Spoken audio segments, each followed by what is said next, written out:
talk now. This MMA, what we talking about?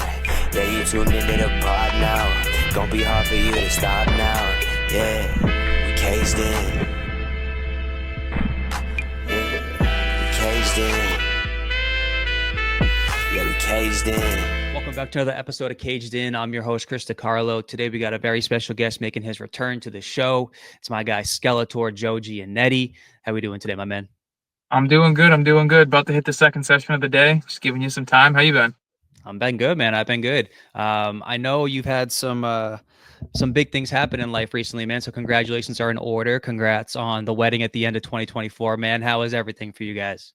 It's very good. It was awesome. The wedding was beautiful. Yeah, man. Still surreal. Like, look, I feel like an old person now. I'm looking back on wedding pictures like, oh, that was so nice. Yeah, dude. I saw the pictures and some of the videos you guys were posting, man. Looked like you guys are having a blast. Oh, yeah, for sure. She got mad at me. I posted a couple where I was not exactly sober. Right.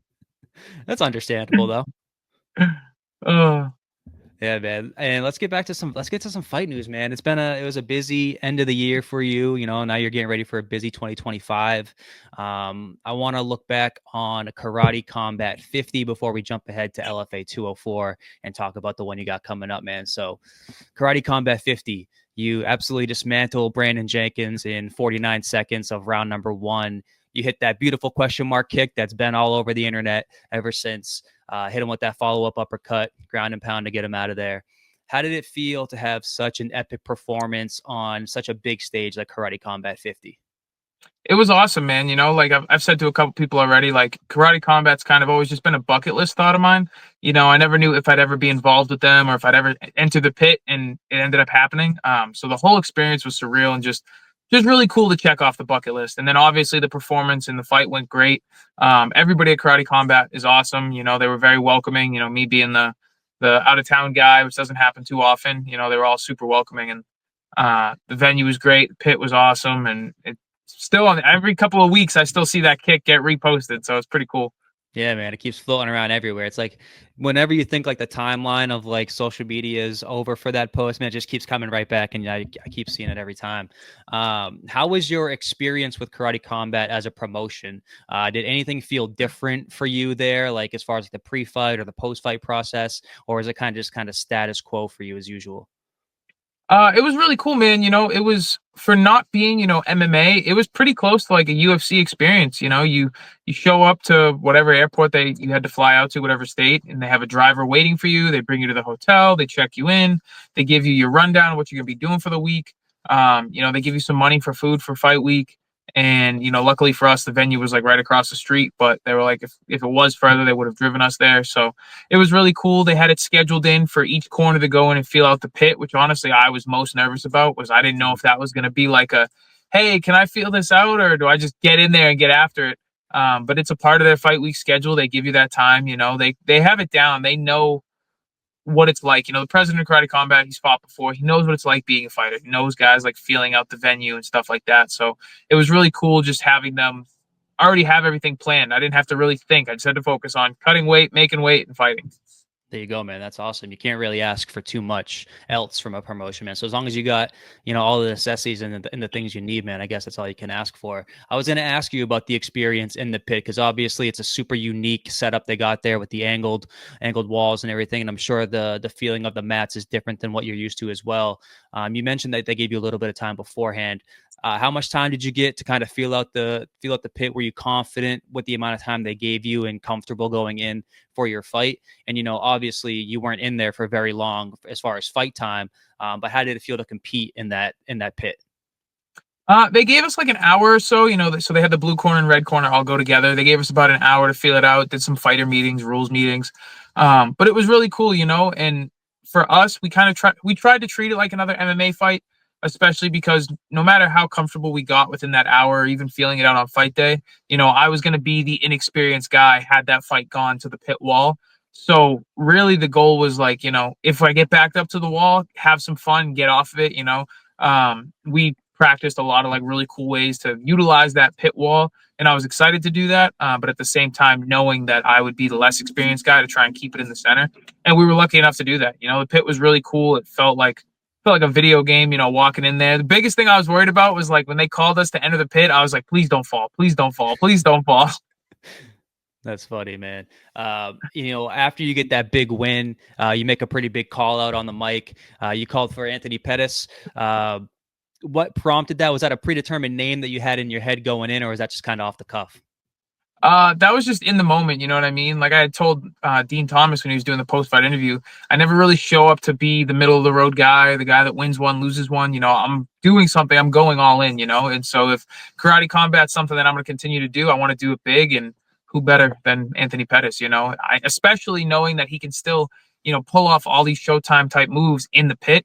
I would just be really excited to test myself against him, and I think it would be even more exciting in the pit as opposed to a cage.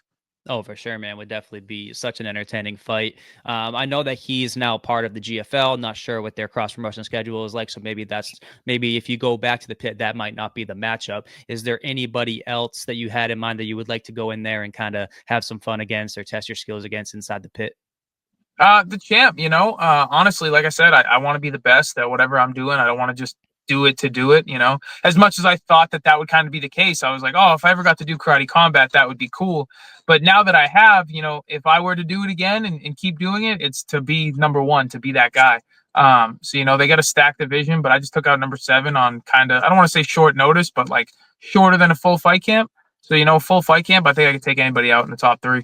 For sure, man. Have you had contact with them since? Is there any plans for you to get back in there?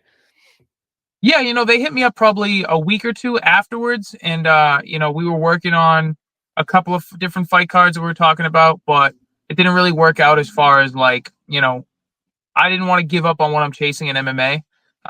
So it was just kind of one of those things where it's like I was really looking forward to like bouncing between the pit and the cage, and it didn't just really seem like something they were interested at the time, and I've devoted my whole life to this MMA game, so it's not easy to just be like, all right, I'm going to give up on that and just chase, being the best in the pit. So, maybe one day I'll fully commit to it, or maybe one day I'll bounce back and forth. But for right now, like I told everybody, it was just a side quest, and we're back on the main mission. Love that, man. And that main mission has led you to LFA204, man. You're going in there versus Leonardo Limburger, who is 16-9. This one goes down March 22nd at Foxwoods in Connecticut. How did this fight for LFA come about, man? Was it off the back of your success at Karate Combat? Was it the previous relationships you've had with the promotion? A little bit of both. How did this one come about? Honestly, I think it was kind of both, So I bumped into Ed Suarez over at Karate Combat. He had somebody on the card. He was out there with Potan because his sister was fighting. And, we have a great relationship. They loved having me. I loved fighting on LFA. Obviously I went 0-2 during COVID, missed weight once. But, person to person, we have a great relationship. And we're talking a bit, and we were the same corner. So we spent a lot of fight week together. And I told him, I was like, listen, man, I'm at a new team, got a new thing going on. A lot of improvements. Like you guys ever, want my services, I'd be glad to step back in the cage. And, Ed was like, yeah, dude, we'd love to have you. He's like, we're working on coming up your way early next year. So, get in touch with Mark and stay in touch, and we'll figure it out. And then I kind of didn't really give Mark Bieri a choice. I kind of messaged him on Instagram, and then I had emailed him before I got the Karate Combat fight. And then I emailed him again. And then he got back to me and was like, what weight are you looking to fight at? And I was like, 155. I really don't care who. And, he gave me the name, and I was like, all right, let's do it. And then he told me that they were going down to Foxwoods, and I was like, even better. Yeah, for sure, man. I'm sure you're going to have quite a few fans that follow you out to Foxwoods as well, considering this is going to be a pretty local fight for you. Not a lot of those guys on that card kind of have that luxury either. So this should be a fun one for you. How do you feel about your opponent, Limburger? How do you feel about him? How do you feel about his game? Kind of just break him down as an opponent for me. I feel like he has a lot of experience. I think when I had originally looked him up, I think he's a year or 2 older than me. But he's got a lot of experience, and that's a big thing in this game. He's fought for a lot of foreign promotions. He's fought a lot of good guys. I think stylistically, it works out a lot better for me. But, there's not really a fight out there that you can't lose. So you always got to stay on your toes. But I'm really excited to show up and show out. This is a really big fight for me. Like, forget like wins and losses and like, UFC and like world championships. Like, I'm 0-2 at LFA. I made weight once. I missed weight once. So this is like a big redemption thing for me. It's very, very personal. And it's not really so much even like career wise. It's just like, I need this fight for me. I can't remember the last time I went winless at really anything in combat sports. So getting that first LFAW is really, really big and really important to me. Yeah, man. I was going to ask you about, your comeback to LFA because, like you said, back in 2020, you fought twice at the end of the year there. 0 for 2, missed weight for one of them. Is this fight really like a new lease on life for you over in the LFA banner and like kind of making up for the stuff that happened to you back in 2020? Is this one like, does this mean more to you now that it's kind of gone the way it has? Yeah, 100%. I feel like this, especially bouncing off the Karate Combat win and the loss at my last Cage Titans fight, it's really because of how much time has passed. It's really a good way for me to reintroduce myself to the world. People that don't really follow my career probably just have like an idea set in their mind as far as who I am. And if you're not watching fights off of, that aren't on ESPN Plus or aren't on UFC Fight Pass, that's who you think of me as a fighter and a person. So it's like, I'm back on this platform after being on Karate Combat, where you kind of got a taste of who I was outside of MMA in a different combat sport. But yeah, no, I'm ready to reintroduce myself and keep improving like I do after every win or loss. But this is a big one. This is a big one where I'm looking to go out there and put on a great performance, get the finish, and say, this is who I am and this is who you have to look out for. Hell yeah, man. Excited for you, man. Excited to see you back in the LFA cage for sure. Back to Limburger, man. Stylistically, when you break this thing down skill versus skill, your disciplines versus his, where do you see yourself having the biggest advantages? Is there anywhere do you think he could give you trouble? Yeah, man, I think that he's an experienced grappler. I think the grappling exchanges could be really interesting, and he's a gamer on the feet, so I do think that I'm better everywhere, but I think that he's going to bring the pressure and the pace, and I'm interested to see how these scrambles play out in any area. But I do think at the end of whatever happens, I think that I'm getting the finish. For sure, man. Speaking of scrambles, I know you recently competed in a jiu-jitsu tournament, went 2-0, unfortunately suffered a headbutt that kind of knocked you out of the tournament there. What happened in that exchange? I saw the video, looked pretty gnarly, man. What happened in that exchange, and how are you feeling now just a couple weeks out from fight night? Yeah, so I won my first match by Darce, and then the second one we had a couple good exchanges on the mat, and then I jumped a flying triangle. I got it, but my opponent didn't see it coming, which I guess is a good thing. That's the whole point. But his weight kind of just came down right on top of me, and I ate a little headbutt. Plenty of blood on the mat. I got the tap, and then I kind of sat up, and I was like, "Oh, are you good?" He said, "Yeah," and then like my nose just started pouring.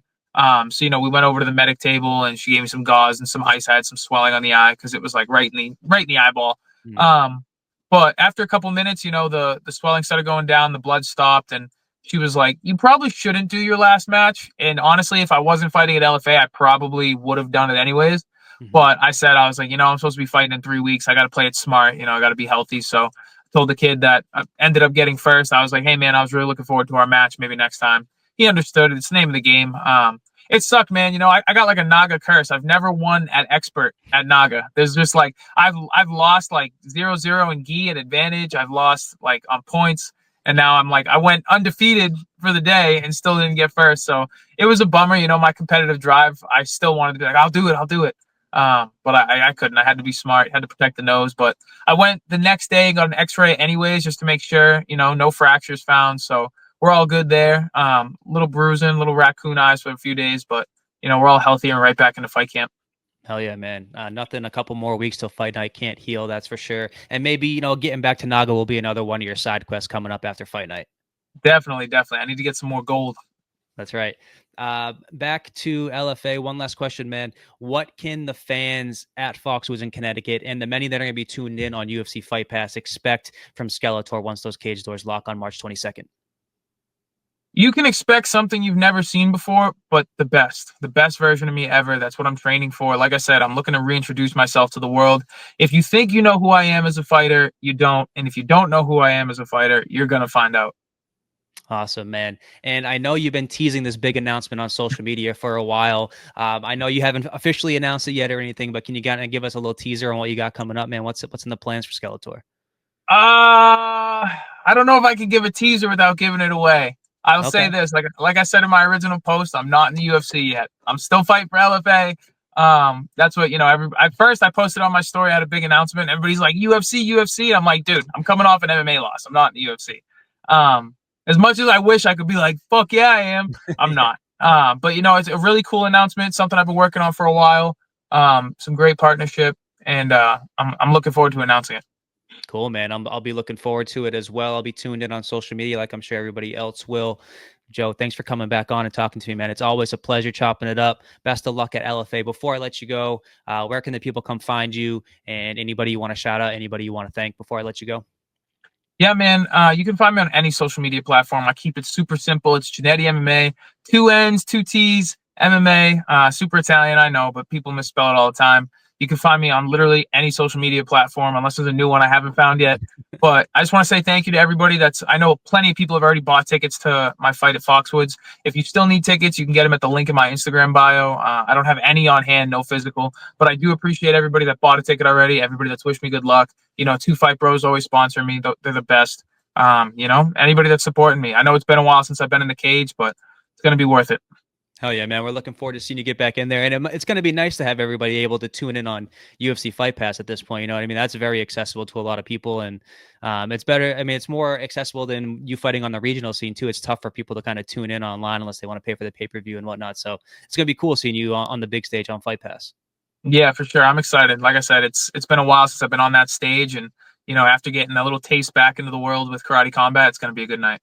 Awesome, man. Joe, I appreciate the time as always, brother. I'll talk to you soon, man. Thanks, bro. I appreciate it. Always down for the count and he can't even talk now. This MMA, what we talking about? Yeah, you tuned into the pod now. Gonna be hard for you to stop now. Yeah, we caged in. Yeah, we caged in. Yeah, we caged in.